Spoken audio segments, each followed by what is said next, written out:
guys, welcome back. So I've got a few new updates. Check that out. Got ourselves a hoist. Geez, that's going to make our life easier. Okay, so we're back playing with this one again. And check it out. Turbo's gone. Surprise, surprise, I've changed my mind again. Now, I had the turbo listed up on Marketplace. I've actually been contemplating this for a little while. Once I got the engine fired up, it was a nail in the coffin. The camshaft's pretty damn aggressive, and it seems such a shame to restrict it with a small turbo.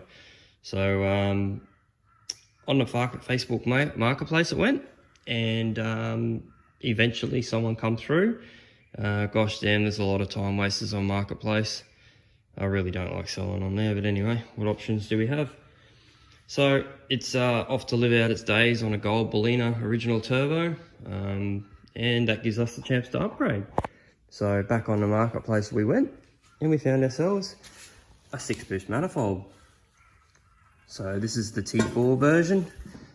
It's actually brand new, but old mate used it for mock-up for his R31 Skyline build, but ran out of money. So we picked this up relatively cheap. Looking over the manifold, they're actually extremely good quality. Yeah, I can see why these are about $1,300 to buy. Now, obviously this one was second hand, I got a little bit cheaper, but they're definitely good quality manifolds. So yeah, and we're going to put Will's 42 on it. Now, this is a Pro Boost GDX 42. It's a 1.05 T4 rear housing. It's a 76 or 75mm compressor wheel with a 75mm turbine, ball bearing, oil and water. Now, general consensus is a 42 is too big on a street VL. I call BS.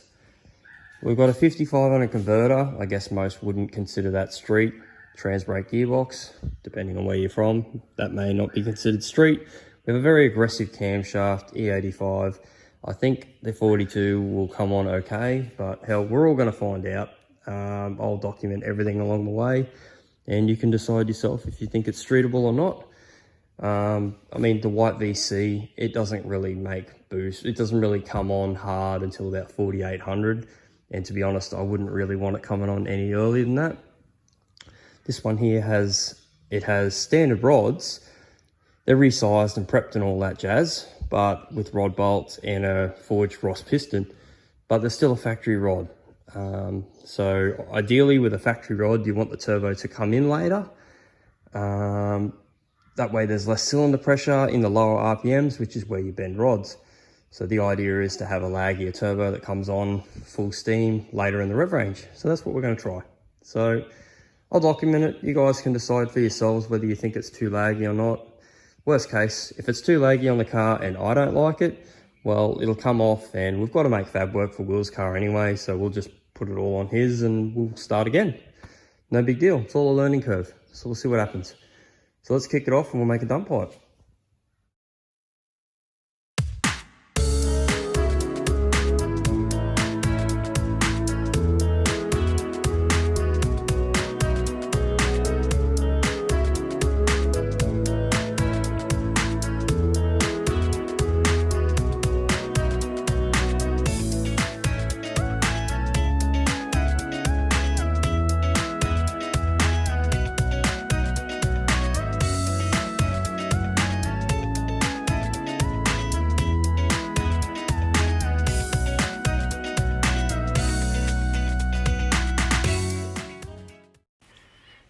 Alright guys, so we got it all up under the car. As you can see, got plenty of room around it.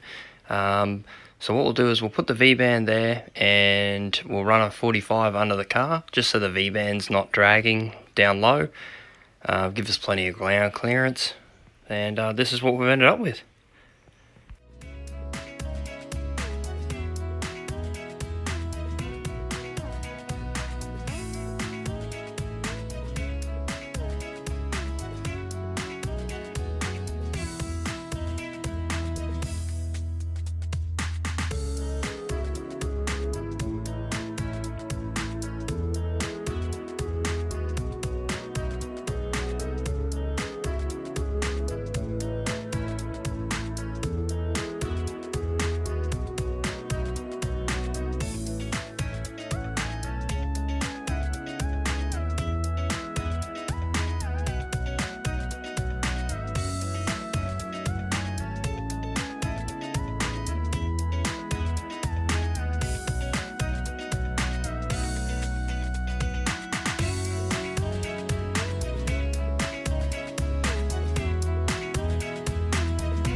So we've got our 42 all on there. Got our dump pipe done.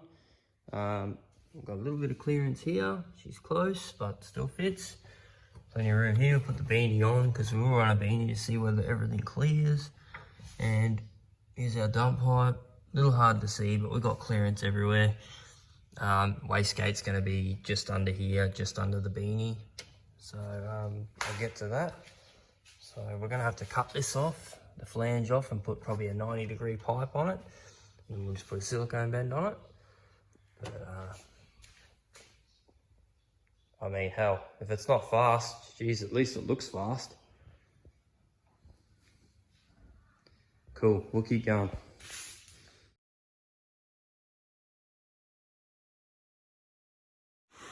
Okay, so ball bearing turbo means oil and water cooled.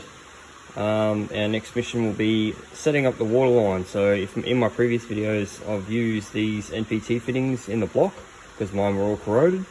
So what we're going to do is we're going to drill and tap through about there an NPT fitting. I'm actually going to run a -6 NPT adapter, but this is the correct thread, so it'll do for today.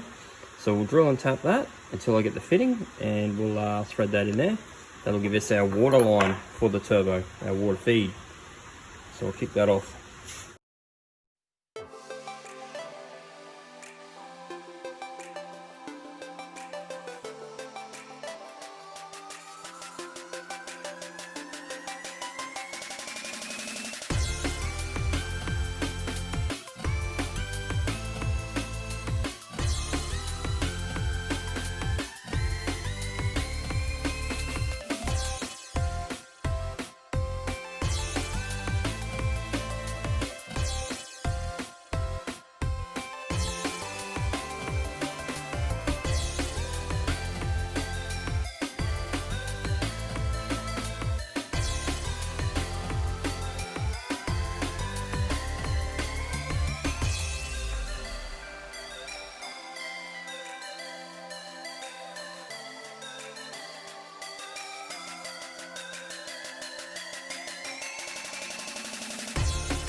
Okay, so we've fitted it up over here on our mock motor.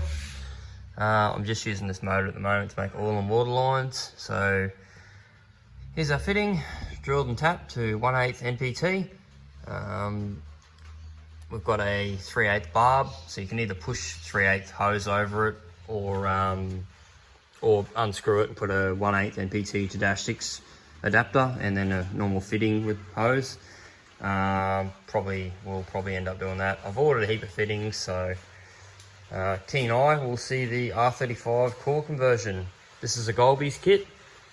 These are Will's ones. We're probably going to do the same on my Calais. Actually a nice bit of gear. These are the non-genuine claws. I think they're about $700 or so. Come with a really nice loom. Pretty much a plug and play for the link. The link ECU on my Calais has a little button, a receiver for the other end of this. So Eddie at EKZ Wiring is doing the loom from here to my link, and we'll go multi-coil on that one too. So around this side, we've been using this engine just for mock-up for oil and water lines and things. So you can see we've got our banjos down here. I've already started. China manifold.